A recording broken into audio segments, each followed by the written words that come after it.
We start this morning with a keynote address on the subject of the market economy and globalization, two pillars under threat. And we have, I think, quite a remarkable man to address us, and then he'll take questions. Mr. Yuzaburo Mogi.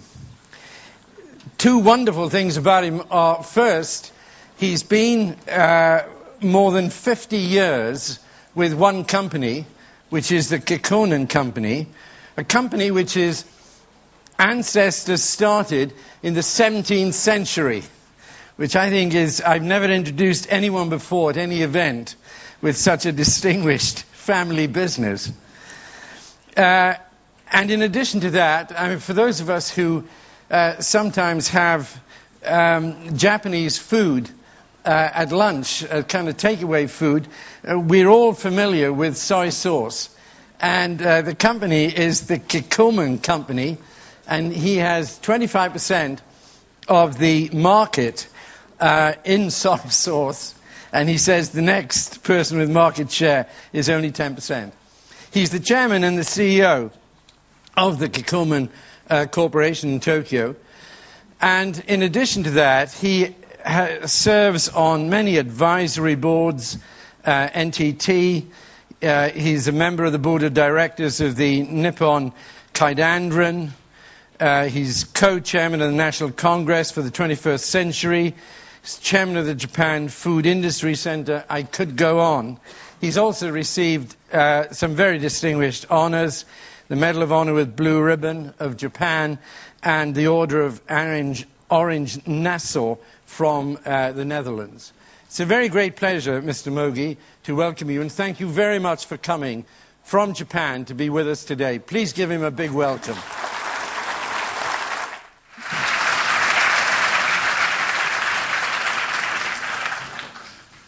Chairman, thank you very much for your kind introduction. Good morning, ladies and gentlemen. I am Yuzaburo Mogi, Chairman and CEO of Kikkoman Corporation. It's a great pleasure to be here today. I've been here in Switzerland many times for business and for the Davos World Economic Forum. It's always nice for me to come back here because I enjoy the beautiful nature and because I'm a big fan of Swiss product, in particular Swiss cheese. Our soy sauce is produced by fermentation, just like cheese, as you may know.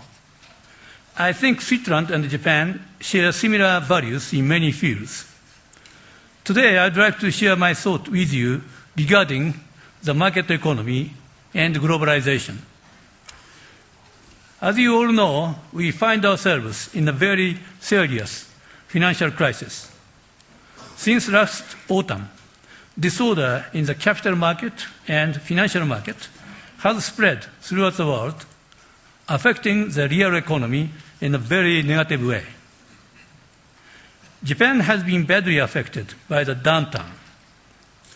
Initially, the impact on the Japanese economy was expected to be limited because Japan was less directly involved with the subprime issue. But in reality, stock prices in Tokyo fell drastically, and the downturn ratio in Tokyo for 2008 was greater than that of the New York Stock Exchange. Not only the auto and electric industries, but also other industries in Japan have been significantly affected by this crisis. The Japanese economy is heavily dependent on export, and the market slowdown in foreign countries has made Japanese export very sluggish. The trend of so-called Japan selling has been another factor. Foreign investors foresee a bleak future for Japan, leading to a lack of confidence in the market and the selling of Japanese stocks. Several years ago, Japan promoted the market economy with the slogan, "From public to private." But lately, criticism of that policy has grown, And it said that this change of attitude is one of the factors behind Japan's selling. In these bleak economic conditions, negative feelings toward the market economy and globalization have risen. The market economy system might have been pushed too far in some respect, and there are some problems in the way it has been advanced. And there are downsides to globalization too. But I strongly believe that any attempt to put a hold on the market economy and globalization would be misguided. When we find problems in these systems, we should focus our effort on correcting the problems, not try to discard the system. It often said about democracy that it may not be perfect, but is better than any alternative. The same can be said about the market economy system. Globalization, too, is not perfect, but it enhances the international movement of money, goods, and people, and contributes to the prosperity of the world economy. Protectionism in the past has led to catastrophe, and we should learn from history. Certainly, a healthy market economy is vital for any country to attract and keep foreign investment and make sure domestic corporations are not tempted to move offshore. To promote the market economy, we must pursue deregulation and create a market where free competition is encouraged. At the same time, we must recognize the importance of 4 foundations that support the market economy system. The first is to have proper rules. Fair competition needs fair rules. A completely hand-off policy should not be allowed. Second is an effective system of oversight to ensure that everyone plays by the rules. Penalties should be imposed on violators. Third is a need for proper channels for information disclosure. Investors, consumers, and workers make decisions based on the information available. So the information needs to be full and factual. Finally, we need a way to give people a second chance. Because the market economy is based on competition, it's natural that there are winners and losers. We should give the losers a route back to the marketplace or offer a safety net. I believe that to promote the market economy system, we must find a good balance between deregulation and these 4 foundations. Not having this balance leads to problems in the market economy. Promoting globalization through the WTO, FTAs, or EPAs, for example, can help bring prosperity to the world. But as I mentioned, globalization is not perfect. To counteract the downsides of globalization, the Global Compact Initiative was advocated by then UN Secretary General Kofi Annan in 1999 at the World Economic Forum here in Switzerland. The initiative is centered on the 4 universal values of human rights, labor, the environment, and anti-corruption, and has 10 principles that companies involved in the global business should follow. Kikkoman is proud to have been the first Japanese company to join the Global Compact. Our membership underscores my belief that while globalization can bring prosperity to the world, global companies have a responsibility to minimize its less desirable effect. Negative opinions of the market economy and globalization are on the increase, but I firmly believe that these systems are fundamentally sound. They should be promoted responsibly by making corrections to minimize the loopholes. Now, I'd like to talk a little about my company, Kikkoman. We have a history of more than 300 years. And one of the secrets of this long-term success is a devotion to producing soy sauce of the highest quality. Another is a philosophy that a company becomes a public entity when it reaches a certain size. So Kikkoman gives great weight not just to our shareholders who actually own the company, but also to other stakeholders, our employees, consumers, business partners, and society in general. Our operations outside Japan account for about 30% of our consolidated sales and about 60% of our operating profit. Soy sauce is a very traditional Japanese seasoning, but it is now sold in more than 100 countries around the world.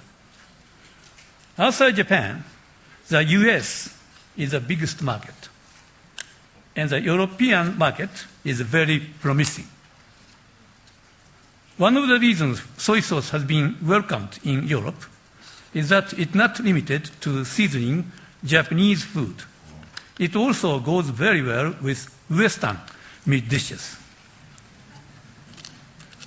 In fact, in 1765, the French educator Diderot referred to Japanese soy sauce in his encyclopedia as a seasoning made in Japan and brought to France by the Dutch, enhancing all meat dishes and giving ham on the bone an exceptionally delicious flavor. Diderot was right about soy sauce. But when I first came to Europe, nearly 200 years later, in 1961, there was only one Japanese restaurant here in Europe, whole Europe. It was in Paris. And I was aching to have a Japanese meal there. But when I finally got there in August, it was closed for the summer vacation. These days, there's no need to go all the way to Paris for a Japanese meal, because Japanese restaurants have sprung up all over Europe. It's sometimes said that European people are conservative when it comes to trying food that are unfamiliar. But that has not been our experience at Kikkoman. It's thanks to European people's readiness to try soy sauce in restaurants and at home that we've enjoyed double-digit growth since the early 90s. Perhaps some of you buy our products at supermarkets like Migros and Coop here in Switzerland. At least I hope you do. Food is at the heart of people's daily life, and soy sauce is at the center of the Japanese food culture. So we believe that introducing soy sauce to the world means we are also introducing Japanese food culture to the world. And this is a big reason why we are so proud of our global success. We aim to keep on promoting the international exchange of food culture for many more years to come. And I hope you'll all be part of it. Thank you very much.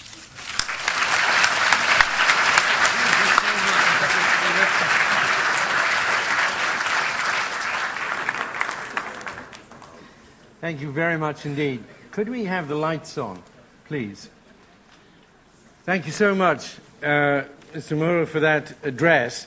It was a wonderful blend of, on the one hand, the strength of the market economy and globalization, and on the other hand, a marvelous advertising of your own product, which you did with great grace, if I may say so. But it was wonderfully done. And I feel I'd almost like a Japanese breakfast. Can I ask you, if you want to ask a question, if you can please stand up and put the question to our speaker this morning. Maybe you did go to bed late last night. I'd like to ask you one question, please, and it's the following. You said about a third of the way through your speech that you said maybe the market economy in Japan had been pushed too far in certain ways. And I wonder if you could tell us, which had a negative effect on people's perception. I wonder if you could just tell us, if you can expand on that a little. Well, for the example, that case, I think maybe I'd better mention about deregulation for non-regular workers. Deregulation for non-regular workers sent by manpower company to manufacturing company as a plant worker caused some problem. Because while promoting deregulation, so-called safety net were not prepared. That caused some problem. That's one example, yes. But I think deregulation itself is, agreeable.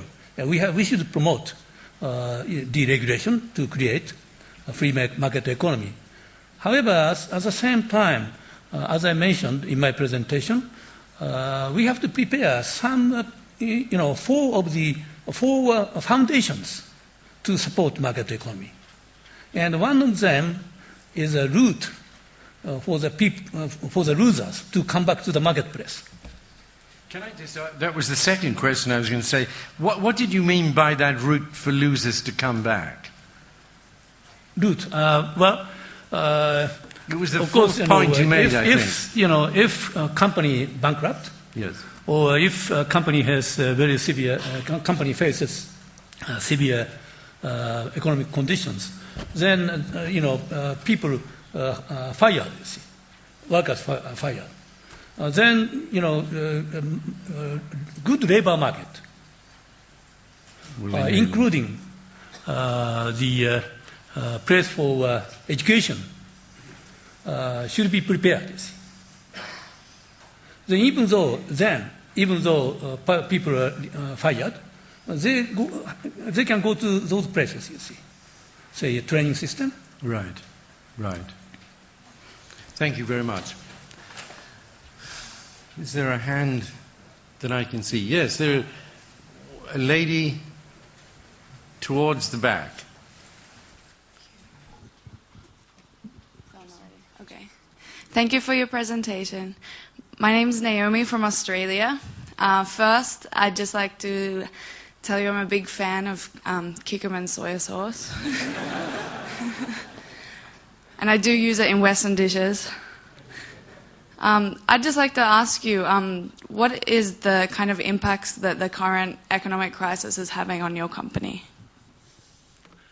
Well, thank you for your question about Kikkoman. Fortunately, generally speaking, food companies are not so affected by economic downturn. So in the case of Kikkoman also, of course, to some extent, we are affected.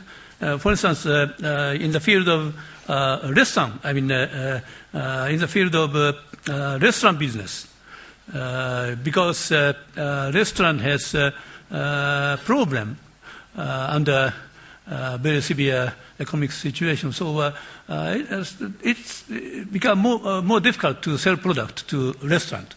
So we are affected to some extent by recession. But generally speaking, we are not so affected too much by recession. Thank you very much. I think a gentleman towards the back. Thank you for your speech, Mr. Mogi. In your speech, you commented on the positive effects which globalization has had on your company. But could you perhaps elaborate? Well, now you've been in the company for 50 years, so you've seen the whole effect of globalization. Could you elaborate on which probably are the strongest trends you've seen and the challenges it has faced for your company? Thank you. Well, I think for a Japanese company in particular, globalization, the development of healthy globalization is very favorable factor, I believe. In Japan, the population start decreasing, and also we have aging society. That means domestic market will be shrinking in the future. So right now, we have to, any Japanese companies has to expand our business in foreign market. So globalization is a favorable factor for any Japanese company. Gentleman, just there. Okay. Thank you for your presentation. I want to ask some question about. Sorry, I'm Takuya Inoue from Japan too, and I also like Kikkoman soy sauce. And so I want to ask you about the Global Compact. So I think your company has very big priority in that field, and there are 10 principles in the Global Compact. And which principle does your company respect most, and which principle do you think is the most important in this economic downturn situation? Thank you. Well, as you said, Global Compact has 10 principles about the human rights, labor, the environment, and anti-corruption. And I think, of course, we attach importance for all 4 factors. But especially, we have great concern about environment, and we are trying to keep the good environment, and so environment is, I think, most important factor for us. However, we attach importance also for human rights, labor, and anti-corruption. Could I just follow on from that and ask you, in terms of the environment, is there something specific you do in the manufacturing process which you think is distinctive for your company? We have been attaching importance for environment for more than 2 decades in our company, and of course we try to keep, very clean air around our factory, and also we are trying to minimize the usage of energy also. so on and so forth.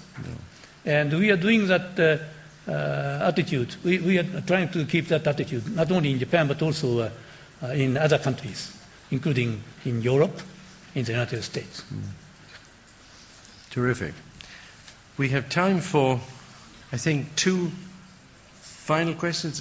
Person there, and is there another hand about to go up? No? Person there. They're just bringing the microphone from the back. Thank you. I'm Sabina from Montreal, Canada. I'm a big fan of all forms of soy sauce. Kikkoman is, of course, a real market leader in this area. And I was wondering, since you have become a global company, how you managed to translate what Kikkoman sauce means in Japan to the rest of the world. Thank you. What do you mean by translate? Or to simply transfer the meaning or the brand or the legacy of this product. Seeing most people haven't read Diderot, and how is it you take something very Japanese, and in the end we end up eating it with ham on the bone? I think, of course, we have to have proper advertisement in each market. But I think the best thing is to keep high quality. Even though we advertise a product, if we cannot keep high quality, then consumer start having doubt. You see, so I think while we have proper advertisement, we always try to keep good quality.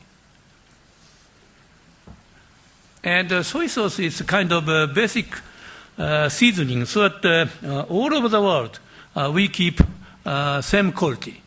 So soy sauce here in Europe is exactly the same as that in Japan. Gentlemen, just here in the middle, if we could have a microphone. There seemed to be a shortage of microphones. So, why don't you just stand up and shout? Actually, I'm Adnan Murshid Chaudhary from Bangladesh. So I'm wondering that, how do you determine the global challenges in the era of globalization? Your company's challenges in the era of globalization. Can you elaborate it once more time? What do you mean by that? How do you? I thought he was going to ask a question. How do we handle soya sauce with curry? But No. But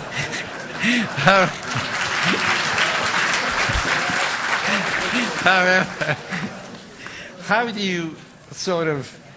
you think about the challenge, as I understood it, how do you think about the challenges of globalization? Because you've been tremendously successful. You've taken something very Japanese. Well, I think, in order to sell our product in foreign countries, foreign market, the most important thing is to develop recipes using soy sauce for local dishes. If customers, consumers, use soy sauce only for Japanese food, demand doesn't increase. So we have to develop recipes, local recipes. For instance, in the case of the United States, local recipe for American people. In the case of Europe, local recipe for German, Swiss, Italian, so on and so forth. That is, I think, the most important challenge for a company. You understand? Unfortunately, we have to bring this time of question to a close, but on behalf of everyone, can I thank you very much indeed for addressing us. Thank you very much.